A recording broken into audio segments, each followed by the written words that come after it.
The birds descended on the pile of rice grains and corn kernels, bulbuls and mynas and wagtails, and the inevitable cluster of pigeons. The air flurried with beaks and wings, a harried flapping that kicked up a cloud of dust so thick I coughed into my fist. Huddled behind a banyan tree, Ame and I watched the birds eat, unaware of the fate that awaited them.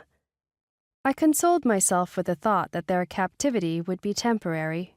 After all, we needed money to eat, and the people who bought the birds from us to free them invariably wanted good karma. At the pagoda where we sold them, I'd heard the prayers fall tenderly from their lips as they clutched a quivering bird. May I be saved like I save you now. May I be freed who frees you now. Now? I asked her, my voice barely above a whisper. Ame nodded. I heard her catch her breath as she tugged on the string. The stick gave way. The cage fell on the feasting birds. Buddha, forgive me, my mother whispered, leaving our hiding place to check on the birds. A few had taken flight the second before the string moved, but we had caught at least 30 birds, all clambering over one another for want of space. Not bad, she said. This should be enough for today. Tami, clean up the corn tins. As I moved to pick up the stack of empty tins, I heard it. The singing. It was a melody so strange I couldn't have recognized it, but I did. It sounded like the chimes of temple bells, like the trickling of streams. It sounded like my mother's voice, chanting prayers in Pali in the morning, like the rain falling on the banana leaves outside our thatched windows. 1 minute, I said, and I began to move in the direction of the song.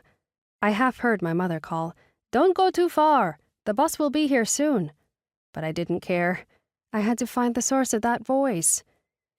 The woods were filled with a chirping so loud I knew that the birds we had captured were only a small fraction of those that lived here. But I couldn't allow myself to be distracted. I concentrated on the song that filled my entire being, tugged at my lungs and shook them, rattled my ribcage and hummed in my veins.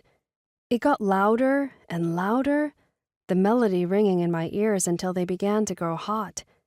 As I moved closer, I began to shake.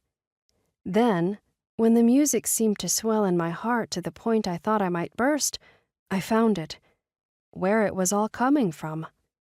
I frowned. There was an egg on the ground, nestled among the sprawling roots of an old frangipani tree, haphazardly covered with drying palm branches. It didn't look like a normal egg. It was bigger than any I'd ever seen, and it reminded me of the jackfruits that grew in our neighborhood. It was similarly jagged and was about the same size, but it shone in the sunlight that streamed through the frangipani trees, shimmering pink and gold like their flowers, and it was singing,